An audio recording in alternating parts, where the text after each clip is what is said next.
तो तस्वीरें हम आपको दिखा रहे हैं अहमदाबाद से, जहां पर साबरमती आश्रम में इस वक्त प्रधानमंत्री नरेंद्र मोदी की मौजूदगी है। उनके साथ जर्मन चांसलर मौजूद है फ्रेडरिक मर्ज, और दोनों की आज अहम बातचीत होनी है। कई समझौतों पर हस्ताक्षर किए जा सकते हैं। आज का कार्यक्रम में हम आपको दिखा रहे हैं कि कैसे यहाँ पर पूरे आश्रम की महत्वता को समझाते हुए प्रधानमंत्री नरेंद्र मोदी दिखाई दे रहे हैं। देखिए, बापू की तस्वीर के सामने जर्मन चांसलर और प्रधानमंत्री की मौजूदगी है। उसके बाद अलग अलग जगहों पर प्रधानमंत्री उन्हें ले गए, इस जगह की महत्वता को समझाया, किस तरीके से इस आश्रम से बापू जुड़े हुए थे, चरखे की क्या महत्वता है, ये भी आप देख सकते हैं। और यहाँ पर एक विजिटर बुक पर जर्मन चांसलर हस्ताक्षर करते हुए और प्रधानमंत्री उनके बगल में मौजूद। ब्रिजेश दोषी मेरे सहयोगी जुड़ गए हैं। ब्रिजेश, इस वक्त क्या चल रहा है?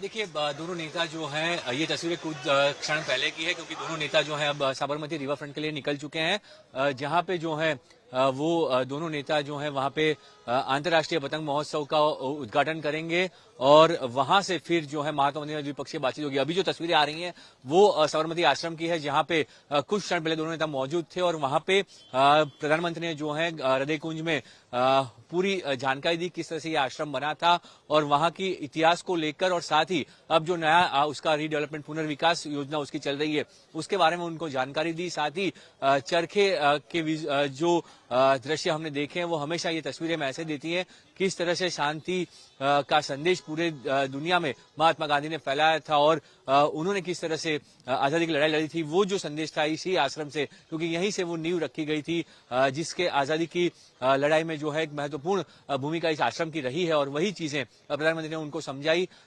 जब भी कोई विदेशी राष्ट्राध्यक्ष या तो फिर बड़े महानुभाव यहाँ पे आते हैं तो उनको गांधी आश्रम का जो है दौरा उनका हमेशा रहता है और वहां पे ये तस्वीरें हमेशा सामने आती है। उसके बाद वो अपने अनुभव साझा करते हैं कि यहाँ पे आके उनको कैसा लगा और कुछ ही क्षण में वो चीजें बाहर आ जाएंगी और उनका जो नोट है इस आश्रम की अनुभूति को लेकर कैसा उनके लिए आश्रम रहा वो सारी जानकारी सामने आएगी। तो ये जो बड़ी मुलाकात है दोनों नेताओं की, 25 साल जो है स्ट्रेटेजिक पार्टनरशिप के और 75 साल भारत जर्मनी के अंतर्राष्ट्रीय संबंधों के, तो वो उस परिप्रेक्ष्य में इस दौरे को बेहद महत्वपूर्ण माना जाता है और इसीलिए दोनों नेताओं की जब द्विपक्षीय बातचीत होगी तो वो लौटेंगे आपके पास, क्योंकि आज दिन भर का कार्यक्रम है जर्मन चांसलर और प्रधानमंत्री नरेंद्र मोदी का।